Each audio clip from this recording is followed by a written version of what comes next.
Hello, welcome again. তো তোমাদেরকে আমার আরও একটা মিনি ব্লগে অনেক অনেক ওয়েলকাম জানাচ্ছি। আজ আমি যাচ্ছিলাম কলেজ এবং আগের গেটটিতে তো আমি বলেইছি আমি কলেজ কেন যাচ্ছিলাম।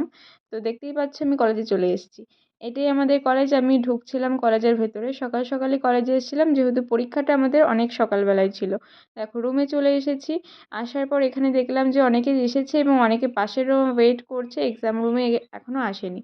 তো তাই আমি একটু ভিডিও করে নিচ্ছিলাম এবং এরপর দেখতে পেলাম আস্তে আস্তে সবাই এক্সাম রুমে ঢুকে গেছে। আজকে আমাদের অনেক স্টুডেন্টের মানে আমাদের ক্লাসে যতজন স্টুডেন্ট আছে প্রায় 100 জনের স্টুডেন্ট, তাদের সকলের আজকে এক্সাম ছিল একসাথে। আর আজকে ছিল আমাদের টিচিং এক্সাম, যার জন্য সবাই কিন্তু টিচিং ম্যাটেরিয়াল নিয়ে এসেছে। তো এক্সামের আমি আর কোনো ভিডিও নেইনি। তো আমাদের এক্সাম শেষ হয়ে গেছে এবং এক্সামটা বেশ ভালোই হয়েছে। এক্সাম দিয়ে এই যে আমরা বেরিয়ে যাচ্ছিলাম বাড়িতে। তো এইটুকুই তোমাদের সাথে আজকে শেয়ার করলাম। আমার ভিডিওটা কেমন লাগলো তোমরা কিন্তু অবশ্যই কমেন্ট করে জানিও। আর দেখা হচ্ছে পরের ভিডিওতে। টাটা।